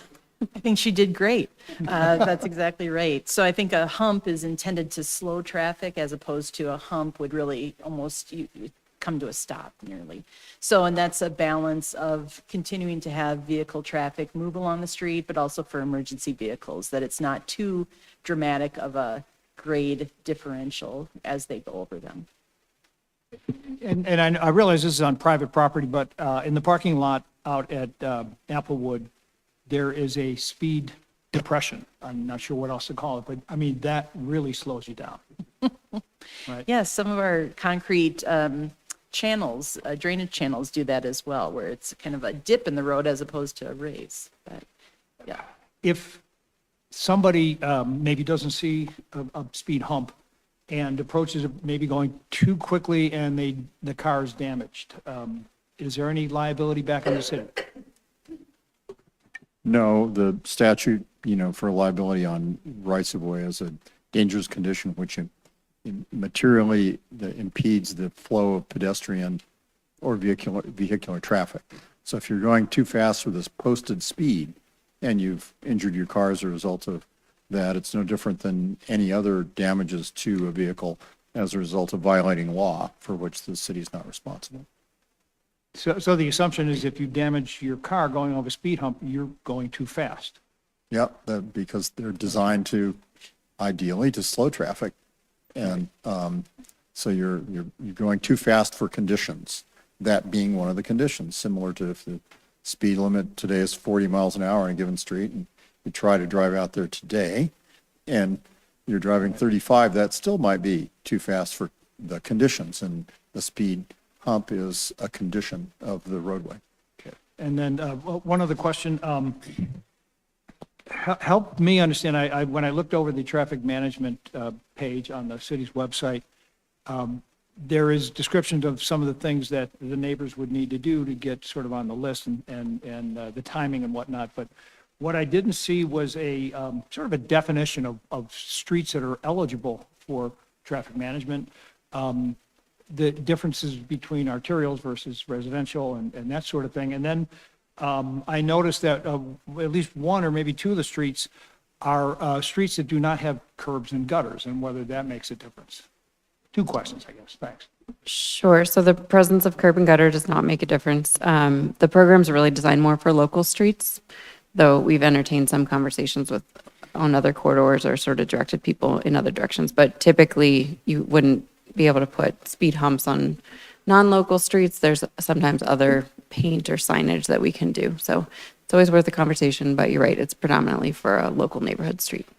And how would a resident be able to tell the difference between their street and whether it's arterial, because some of the arterial streets do have homes on them, versus a street that would qualify under the program? We used to have a street classification map. It's off the website for two reasons. It probably needs to be revisited and because of our accessibility efforts on our website. So we have our email and phone number, and our engineering staff can always help guide somebody through that process. So if somebody has a question, just pick up the phone. Or email us, Or email. or come on in to the office. Right, thank you. Yes. Thank you. Counselor Weaver. I just wanted to clarify, in our packet, it actually shows the signs that will be at the speed humps as well. So that's part of the notifying people that there is a speed hump. I would like to rename this program, but I will Okay. stop with it. Are there any more questions of staff before we call for a motion? Seeing none, Counselor Owen, may I have a motion on this item? Thank you, Mayor. I move to approve installation of traffic calming devices on 41st Avenue, Nelson Street, Quay Street, and Teller Street in accordance with the requirements of the Neighborhood Traffic Management Program. We have a motion and a second by Mayor Pro Tem Stites. Is there discussion on the motion? Seeing none, will the clerk please poll the council? All ayes, no nays, motion carries. Thank you. Taking us to agenda item number 9, Counselor Ohm, would you please introduce this item? Thank you, Mayor. Resolution number 51-2024, a resolution amending the fiscal year 2024 2E budget in the amount of $9,404,727 to defease the 2017 bonds and transfer remaining funds to the capital improvement program. At issue, the 2E fund established to separate and track revenues and expenditures commensurate with the 2017 sales tax bond issuance has a remaining balance of approximately $12.6 million. In discussions with council prior to the 2J bond issuance, it was agreed that $7.4 million would be used to pay down the 2017 bonds, and approximately $5.2 million would be transferred to the CIP funds to defray remaining costs of the improved water project. This resolution authorizes necessary supplemental appropriations to defease the remaining debt services on the 2017 bonds, complete the transfers to the CIP fund, and close the 2E fund. Thank you. This will be a resolution of the council. It is not quasi-judicial. Mr. Goff, do we have a staff presentation on this item? I think the issue statement's fairly straightforward, but if you have any questions, happy to answer those. Okay, thank you very much.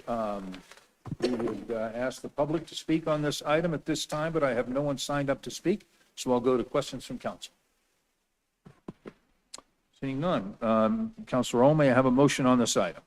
Thank you, Mayor. I move to approve the resolution number 51-2024, resolution amending the fiscal year 2024 2E budget in the amount of $9,404,727,000 to defease the 2017 bonds and transfer remaining funds to the capital improvement program fund.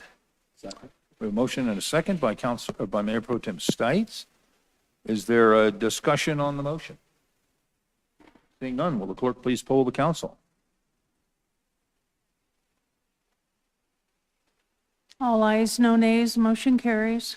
This will bring us to agenda item number 10. Counselor Weaver, may I have a motion on this item?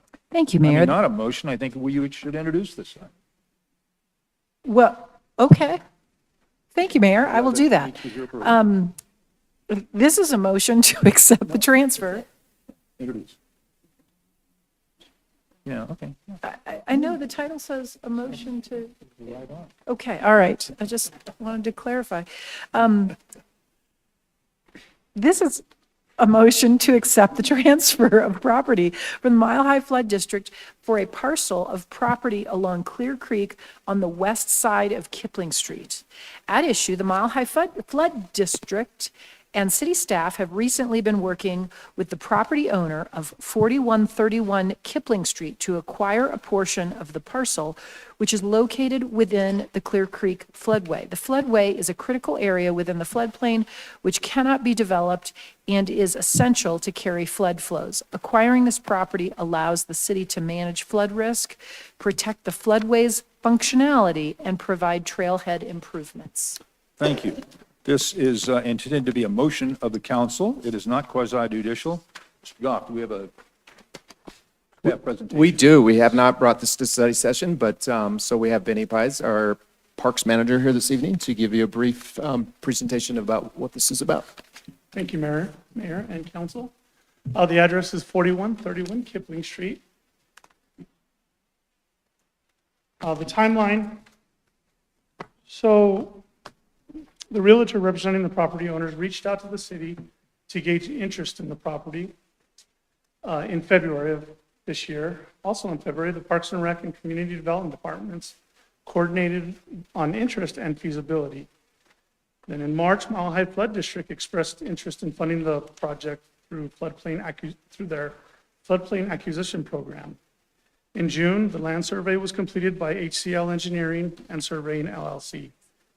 In October, negotiations were complete, $375,000 for a 32,128 square foot parcel. In October, closing completed by the Mile High Flood District. In November, parcel boundaries were finalized. Also in November, site remediation and minor demolition was taking place. And that is still currently, it's almost finished. Why should we acquire this land? More floodway in the public ownership so the city can better manage flood risks. City ownership prevents the parcel from being diminished in its use for drainage and flood control mitigation. It allows for appropriate long-term maintenance, which is completed by the Mile High Flood District. And city ownership means that the land will be available for trailhead improvements to the north of the property without impacting the floodway. So this is the map. This map isn't completely accurate. If you notice the parking lot to the east, which is to the right of the buildings, that property will remain under the ownership of the original owner, and we will take the property to the north. It's going to be a 20-foot easement shared, and then all the property to the west. And that butts up to our open space currently. So, any questions? Thank you. We would invite the public to speak on this item, but no one has signed up to speak, so we'll go to questions from council. Councilor Hoppy. Thank you, Mr. Mayor. And I wanted to ask, so because that back piece of their property and that easement on the side, well, because it's an easement, they can't build on that piece anyways. But because of the back piece, because it's in the floodplain, is there limited opportunity for them to do any development in that space? And so that was potentially the driver for them to see if the city wanted to pick that piece up? Exactly. Okay. And then my next question is, if their property, so if the city picks up that piece of the property and then now they own less property in the floodplain, could it potentially mean like lower insurance fees for them because they have less square footage of the property owned that'll be insured that's in floodplain? I don't know the answer to that one. It may be, the structure itself is likely the subject of the insurance policy more so than the land in this particular case. So I don't know exactly what the impact would be, but there's a possibility. Great, thank you. Additional questions on this item? Councilor Larson. Yeah, just to be clear, the business that's there now, I believe it's a liquor store. Yes, and reptiles, store, yes. That business is not going away. No, they're on a 5-year lease currently, so no. Okay, that was my question. Thank you. Councilor Snell. Just a quick question, Benny. There's also mention of some trailhead improvements. Is there anything of note, or is it paving or something like So if you look that? at the map there's a trailhead to the north of that current property. It's a small trailhead that's heavily used, so we would like to expand that to the south eventually in the future. Thank you. Any further questions? Seeing none, Councilor Weaver, may I have a motion on this item?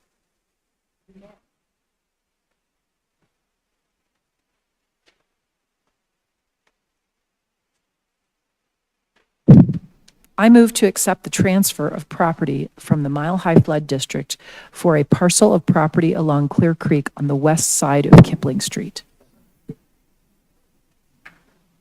We have a motion and a second by Councilor Ohm. Is there discussion on the motion? Seeing none, will the clerk please poll the council? All ayes, no nays, motion carries. Okay, that concludes our action items on our agenda. I think the next place to go is to City Managers Matters. Mr. Goff. Thank you, Mr. Mayor. I just want to thank all of our staff. I think every department was involved in the holiday lighting ceremony this Saturday, and especially Beth June, who organized that, our new events coordinator. But there was, I don't want to list names because I think there was almost everybody in the city was there and helped police department, public works, community development, parks and rec. So I think it went over very well. It was great to see so many of our residents out and probably non-residents as well. So thank you for most of you who came as well. That's all I got. Thanks. Thank you very much. City Attorney's Matters, Mr. Dahl. Nothing tonight, thank you. Okay, thank you. We will go to Elected Officials Matters. Let's start with Councilor Hulteen. Thank you. I just love nights like tonight where we get to just feel so much civic pride in this space between our Wheat Ridge 101 graduates, which was just, it was a lot of new faces, people I've never seen before, and it's just really exciting that we're reaching people and they're getting to better understand how the community works and getting to know one another and to hopefully, stay engaged in different ways in the city. And then, of course, we do an extraordinary job of recruiting and retaining talent in our police department, and it reflects well on everybody. And I really love that we get to hear their stories and why they picked our city. And pretty consistently, every, groups of 5 to 7 that come through here tell a very similar story around like the culture of who we are as a city and a police department. And I feel a lot of pride, but I think really listening to the variety of students and parents and educators who came and talked about the Wheat Ridge STEM program tonight, I think there's a theme tonight that there is a sense of pride and excellence in our community, and it doesn't happen by accident.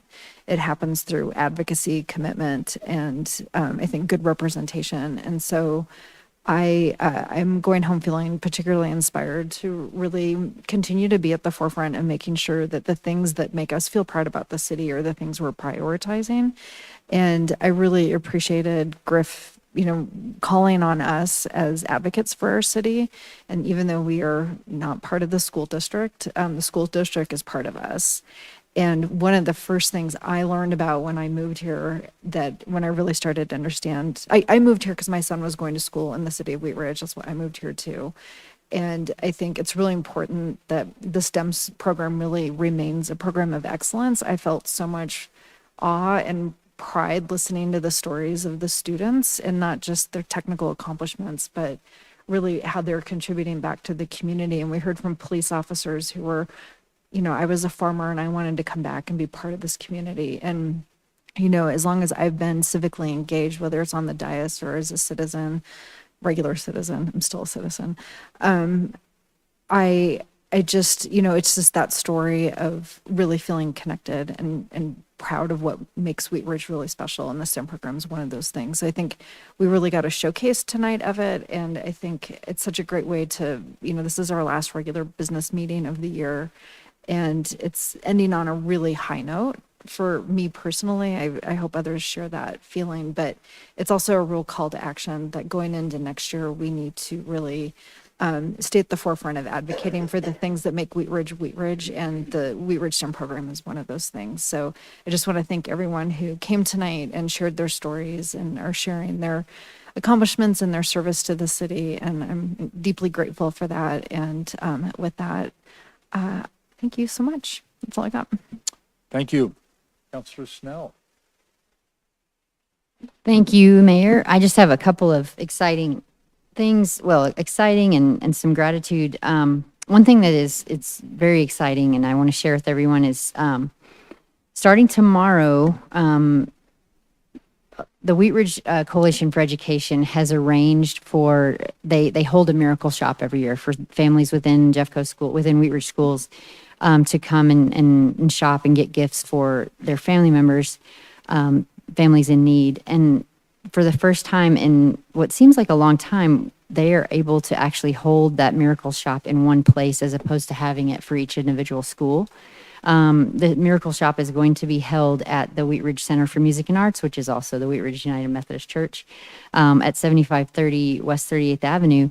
And the volunteers were in today setting up, they started on Sunday night, setting up lots of donated toys and stocking stuffers, and it's very festive in there. And it's going to be really exciting for the families to come in and be able to shop for their kiddos, get something really special for the holidays. So I am really grateful to the Wheat Ridge Coalition for Education for doing this and putting so much energy behind actually having it all in one place, as opposed to in each school. So they are still looking for volunteers to work at the Miracle Shop. It is Tuesday, Wednesday, and Thursday.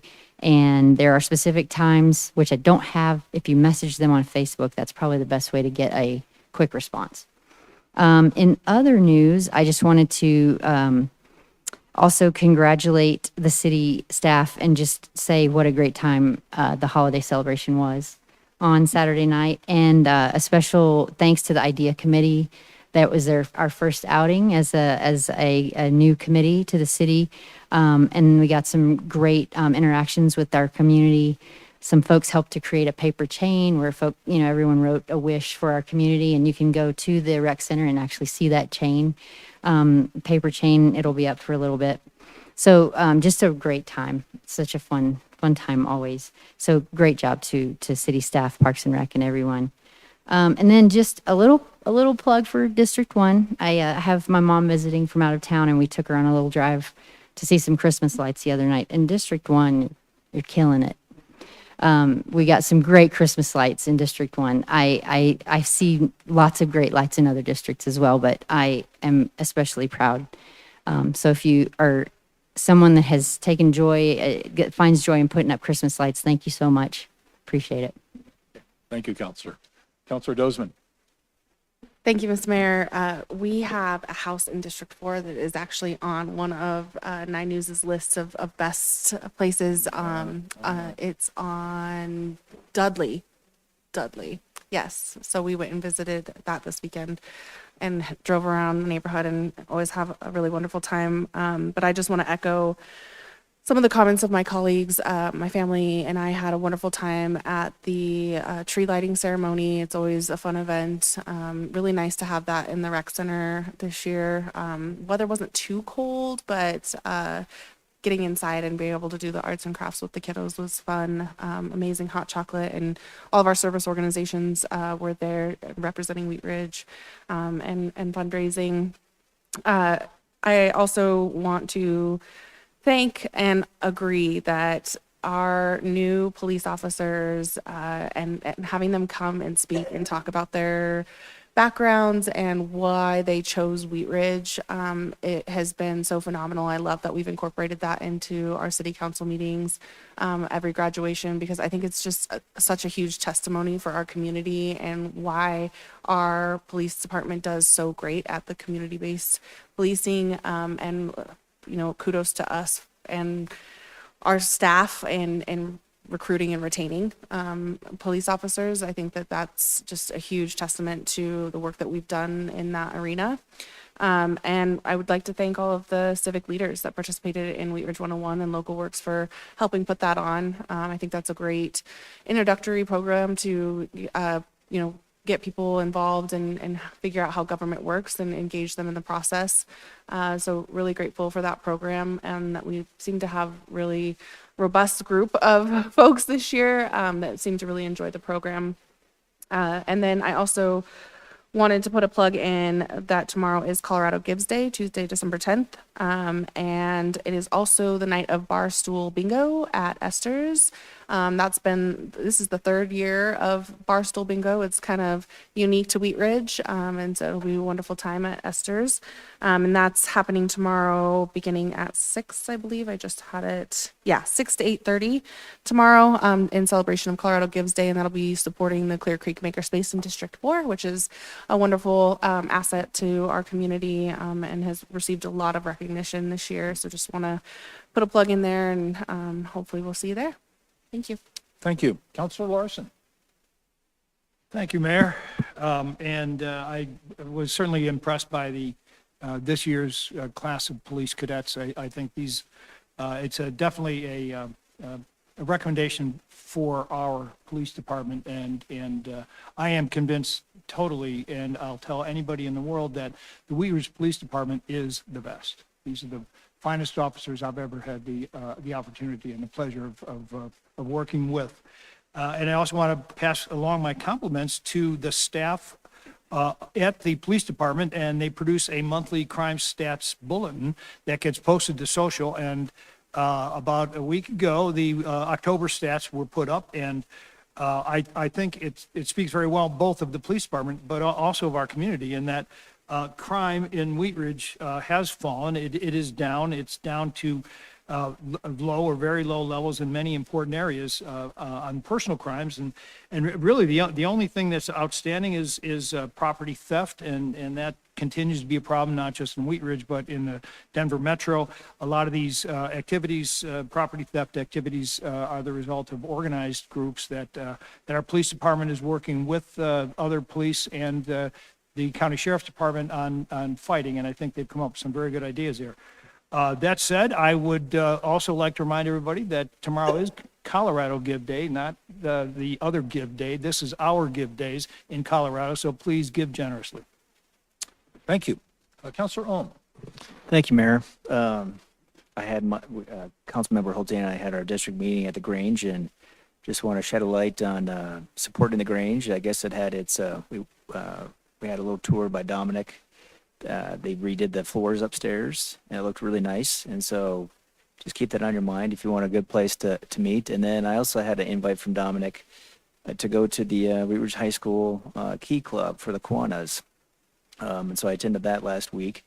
And for those that didn't know, I didn't know anything about the Key Club. It's led by students, and they are out there doing community work. It's just the high school kids kind of leading themselves. They went and read books at Stevens Elementary, and then they also decorated one of the trees that we saw at the tree lighting festival. So I'm really happy about that. So thank you. Thank you. Councilor Weaver. Thank you, Mayor. I just wanted to thank everybody for such a neat celebration on Saturday night, Saturday afternoon. It was just, I grew up in a very small town, and it felt like a very small town. And it was really nice to see everybody and spread some holiday cheer. And I just, it was very warm and fuzzy. So thanks, everybody. That was fun. Thank you. Councilor Hoppe. Thanks, Mr. Mayor. I just want to also echo about Colorado Gives Day. Tomorrow is Colorado Gives Day. If you don't already have a nonprofit that you'd like to support, please go to Porchlight Family Justice Center website and support my favorite nonprofit. Otherwise, you can go to the Colorado Gives Day website and peruse through their partnerships of nonprofits and maybe find a new favorite nonprofit. Thank you. Mayor Pro Tem Stites. Thank you, Mr. Mayor. And I guess the joy of going at the end is everybody takes all your thunder. I think you've said that a few times, but I want to echo everybody. The holiday celebration was a lot of fun, and having it in a new venue this year, I thought the staff did a phenomenal job of adopting and moving to the rec center and making it a great seamless transition. It was a lot of fun. In fact, some of us were talking about we need to have more events so we can have one there too. I don't know. But that was a lot of fun, and everybody did a fantastic job, and it was great to see the community out celebrating and supporting the city and everybody here. Wheat Ridge 101, I had the opportunity to work with those guys a couple of times, including with the police officers one night. Absolutely phenomenal group of people, but we've got some of those guys discussing already being on boards and commissions, running for council. So it's a really great program, and it's helping to really bring up the I don't know if you want to call it the bench strength in Wheat Ridge of people who know what they're talking about and know what's going on and know how to be effective citizen leaders. So thank you to Wheat Ridge 101. Thank you to the staff and Local Works for putting that together. The officers we met tonight are pretty phenomenal. I mentioned that I was with the Wheat Ridge 101 with the police officers a couple weeks ago, and I met some of our former graduates that we've met here a few times, and still going strong and still absolutely love the department. So our police officers are the backbone of our community. They really help keep us safe. So thank you to all of you for that. We heard so many people from Wheat Ridge High School tonight And as a former farmer myself, that STEM program is something that's bringing in people from all across the Jeffco and even in Denver. And that's something that we really need to help focus on. So I would encourage the administration at the school to really listen to the community and listen to what they're saying. I had two of my former instructors at Personal Achievement, both were parts of the STEM program, and both were valedictorians, both went on to MIT. So pretty phenomenal program they have there. And we heard from people tonight who are already successful in their careers, and they put back to what Mr. Sprague's done there. So really appreciate that. And Mr. Sprague, and hopefully we'll be able to do something to recognize him before his career is over here in the next couple months. The Miracle Shop, Counselor Snell mentioned that. If you can stop in over at the United Methodist Church and support that. The Wheat Ridge Coalition works very hard on that, and we have some phenomenal leaders in there. And Barstool Bingo tomorrow night, 6 to 8:30 at Esther's. So get out and spend your money and support local works and the Makerspace. Thank you. Thank you very much. I'll just say a couple of words. I want to thank all the folks from our community who came and talked about the Wheat Ridge High School STEM program. This has been really an award-winning program, and I hope that we will all take Principal Worth's suggestions that we show our leadership in trying to continue that program and continue the viability of that program. I want to thank all the graduates and congratulate the graduates of the Wheat Ridge 101 program. These are the new leaders that are coming into our community. Thank you for all of the work that you have put into this program, and we welcome you as serving in our community. I want to welcome and congratulate our police recruits. What a great new class that we've got. We've got a first-class, world-class police department. We need to find out whoever is leading this ride-a-thon with the recruits, because they deserve an attaboy or an attagirl for being a great recruiters in that program. So thank you for whatever you do there. Saturday night, the holiday lighting ceremony was just a really delightful event. You know, it was great to have the indoor space. It was great to have we had good weather and really a great crowd out there. So I think everybody had a great time. I want to say a special thank you to Beth June and the Parks Recreation Department, but also Director DeAndrea and her Public Works Department. I understand that we had some big equipment out there, and it was really a welcome event, or welcome part of the event to have that there. So thank you very much for putting that. Of course, we had our police department bringing some of their equipment out there. We like to do things together as a community, and that's just the way that we work. So thank you very much. This Saturday on the 14th at 9 o'clock, I'm going to have coffee with the mayor. If you're able to join us, please come to Vinola's Italian Market at 38th Avenue. And please drive safely and slowly through our seats so that everyone gets home tonight in a safe manner. So there's no more business to come before us tonight. We will be back a week from tonight in a study session, and then we are off for a few weeks for the holiday.